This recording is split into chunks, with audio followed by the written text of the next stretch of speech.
वसुदेवसुतं देवं कंसचाणूरमर्दनं देवकी परमानन्दं कृष्णवन्दे जगद्गुरुं कृष्णवन्दे जगद्गुरुं।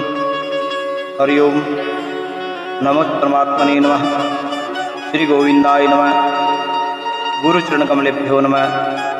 अनंत कोटि संत महात्माभ्यो नमः। सर्वेभ्यो देवेभ्यो नमो नमः।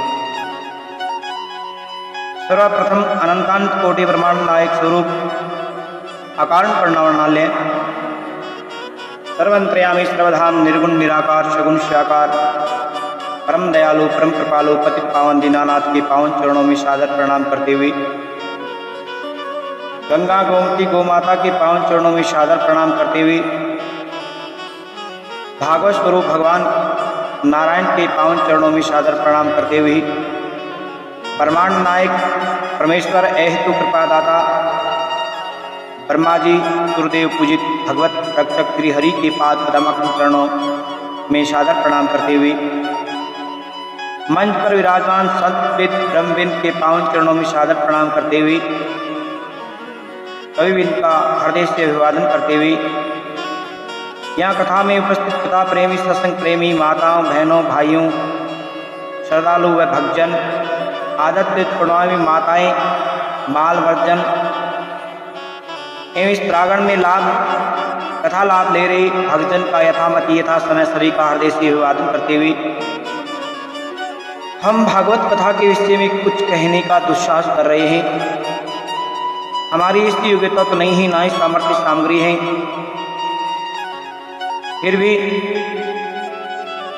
संत गुरु व परमात्मा व माता पिता की असीम कृपा से आप सभी के सहयोग से जो कुछ भी हमें मिला वह सब आपकी सेवा भी निवेदन करते हैं। और निवेदन करते हुए हम यही कहते हैं, प्रिय बंधुओं, आज हम पर गंगा गोमती गौ माता की और हमारे पितरों के पुण्य के प्रभाव से आज हम इस प्रांगण में कथा श्रवण कर रहे हैं। भगवान ने आज हम पर बहुत बड़ी कृपा करी है। सबसे पहली कृपा क्या की है? परमात्मा ने हम पर कृपा करके मनुष्य योनि प्रदान करी। प्रिय श्रोताओं, हमें ये दुर्लभ योनि कल्याण करने के लिए, ये संसार जो है ना, ये नाशवान है, परिवर्तनशील है। शरीर और संसार की एक जाति है। संसार बदलता है तो शरीर भी बदलता है प्रिय बंधु, क्योंकि शरीर संसार का ही अंश है। ये दो विभाग है बदलने वाले। शरीर संसार बदलने वाला है, इनको अलग अलग जानना ही वास्तव में ज्ञान है। यही सत्संग से प्राप्त होता है। संत कहते हैं एक और संसार एक और परमात्मा है, बीच में हम सब हैं, हम इसके अंश हैं। हमने संसार को पकड़ा, परमात्मा को छोड़ दिया, यही हमारी भूल हो गई, गलती हो गई। हुआ कुछ नहीं है, भूल हुई है, भूल। कल्याण क्या है? बस इस भूल को मिटा दे तो कल्याण है। सत्संग कथा किस लिए किया जाता है प्रिय महानुभावों? केवल भूल मिटाने के लिए ही करते हैं। जब भूल मिट जाती है तो आदमी को शांति हो जाती है, सारे संसार के सुख भोग फीके पड़ जाते हैं, सदा के लिए आनंद हो जाता है।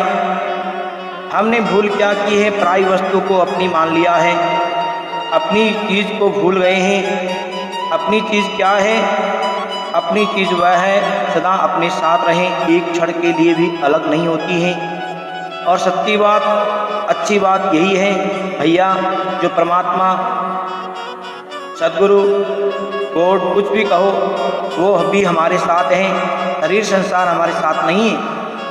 चिंतन करो और बताओ, बचपना वह जवानी कहाँ चली गई? बुढ़ापा आया, वो भी कहाँ चला गया? सब जाने वाला है। अरे महानुभाव, अंत में तो सब छोड़ ही देंगे, तो हम पहले ही छोड़ दें? परमात्मा ने मौका दिया है तो क्या छोड़ दें? छूटने वाली को छोड़ दो, रहने वाली को पकड़ लो।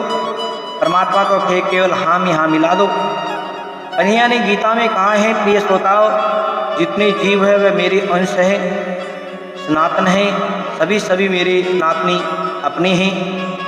परमात्मा हमें अपना कहते हैं, परमात्मा नारायण हमें अपना कहते हैं, सब मेरे उपजाए हैं। तो हम भी कह दें हे प्रभु हम आपके हैं, बस इतनी सी बात है, हम यहाँ मिलाने से ही कल्याण हो जाता है। प्रिय महानुभाव, उसी को ज्ञान कहते हैं। जिस बात को हमने उल्टा माना यही तो अज्ञान है। निर्जला सिद्धि बात हम भगवान के हैं, भगवान हमारे हैं, ये बात कहाँ मिलती है? सत्संग में मिलती है। अपना जीवन बातों में मत बुझाओ, जीवन बड़ा अनमोल है, बड़ा ही कठिन मानव का ये मिलना जन्म है जो दोबारा नहीं मिलता, बार बार नहीं मिलता। सत्संग में आया करो, सत्संग वो गंगा है, पापी से पापी भी, आदमी से आदमी भी तर जाता है। रत्ना नाम का डाकू थे, डाका डालते थे, नारद जी का सत्संग मिल गया तो वाल्मीकि बन गए। उल्टा नाम जब जग जाना, वाल्मीकि भई ब्रह्म समाना। संत का सत्संग मिला तो ब्रह्मा के सम्मान हो गए। ध्रुव प्रहलाद आदि ने भी सत्संग नारद जी से किया तो परमात्मा को प्राप्त हो गए। सत्संग की बड़ी अपार महिमा है। सत्संग परमात्मा की कृपा बिना सुलभ ही नहीं है। अगर ऐसे समय में हमने नहीं सुना, अगर नहीं पकड़ा तो क्या आगे ये मौका मिलेगा? क्या पता समय आगे आए या ना आए। मानस में बाबा बड़े सुंदर लिखते हैं, तुलसी वो नर चतुर हैं जो राम नाम लव ली। संतों ने बड़ी सुंदर बात कही, हाथ से काम करो, मुख से राम राम करो, यही तो भजन है। परमात्मा को अपना मान करके कथा श्रवण करें, बड़े ध्यान से शब्द पर ध्यान देते हुए, एक एक शब्द पर ध्यान देते हुए, यही तो वचन है। एक एक शब्द पर चिंतन मनन करें। कल भागवत की कथा के प्रसंग में आपने सुना था कि धर्म की हानि होती है, अधर्म की वृद्धि होती है, तब परमात्मा अंशावतार होता है। गौ माता ने देवताओं को साथ लेकर के ब्रह्मा जी से प्रार्थना करी, मेरे ऊपर बड़ा अत्याचार हो रहा है, बहुत पाप पड़ रहा है। परमात्मा के अवतार लेने की कथा आई। देवकी के गर्भ से भगवान 8वें गर्भपालक रूप में अवतार लेते हैं। 4 भुजाधारी परमात्मा प्रकाट्य हुआ, भगवान का जन्म नहीं होता। प्रिय श्रोताओं, जन्मदिन मनाते हैं, जन्म नहीं होता। जन्म तो उसका होता है जिनका कोई कर्म होता है। परमात्मा का तो कोई कर्म ही नहीं है, तो जन्म कैसा? वह अजन्मा है। भगवान प्रकट होते हैं देवकी के सामने 4 भुजा से, शंख चक्र पद्म गदा मुकुट, कानों में कुंडल, दिव्य रूप में प्रकट हुए। और देखते ही देखते भगवान छोटे से बालक बन जाते हैं। बाबा ने भगवान को सूप में रखा और चल देते हैं। पैरों की बेड़ियां खुल जाती हैं, पहरेदार सो जाते हैं, दरवाजे खुल जाते हैं। संत के जब भगवान आते हैं तो माया का बंधन खुल जाता है। प्रिय श्रोताओं, जब तक हम भूल में हैं, परमात्मा को भूले हैं, तब तक ही बंधन है। अगर मोह को छोड़ भगवान के सत्संग भजन में लग जाओ तो माया के बंधन अपने आप खुल जाते हैं। भगवान के ऊपर माया का कोई प्रभाव नहीं पड़ता। योगी तपस्वी के ऊपर चाहे माया का प्रभाव भले ही पड़े, भगत व भगवान पर नहीं पड़ता।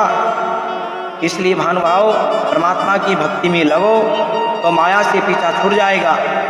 भगवान को लेकर वसुदेव जी जा रहे हैं और चलते चलते यमुना के किनारे आए तो यमुना मैया ऊपर चढ़ाई, अपने पैर को नीचे किया, छू करके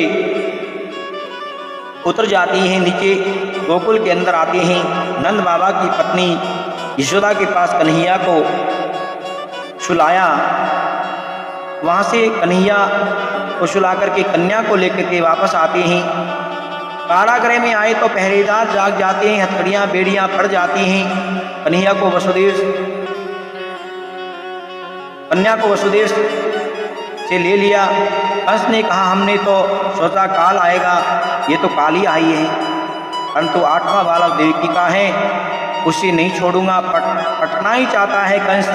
वह तो योग माया थी, हाथ से छूटकर चली जाती है, आकाश में चली गई और कहे आकाश में जाकर के अष्टभुजा दुर्गा के रूप में प्रकट हो गई।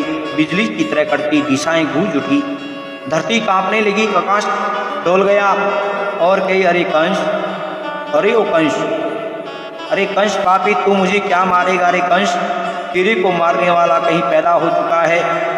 कंस घबरा जाता है, विलाप करने लगता है कि हाय हाय, अपनी रक्षा के लिए अपनी बहन के 6 पुत्रों को मार डाला, मेरे काल को तो मार नहीं सका, वह तो कहीं पैदा हो गया है। अपनी बहन भनोई को मुक्त कर देता है। उसके बाद मंत्रियों को आदेश देता है कि कहीं भी 8-10 दिन में बालक पैदा हुआ है, जितने भी बालक हैं उन्हें सबको मार डालो। ब्राह्मणों की यज्ञ पूजा पाठ बंद करवा देता है। चारों ओर राक्षसों को दौड़ाया, पूतना गई, भगवान ने उसका कल्याण किया। उत्कच को भगवान ने मारा, मैया को विराट रूप का अपने मुख में दर्शन कराए, चरणावत को मारा। गर्गाचार्य जी ने पहले ही बता दिया। यही राजन सुखदेव जी कहते हैं कि गर्गाचार्य ने उनका गौशाला के अंदर नामकरण संस्कार किया। ये आपने कल की कथा में सुना था। अब आगे की कथा बड़े ध्यान से सुनना।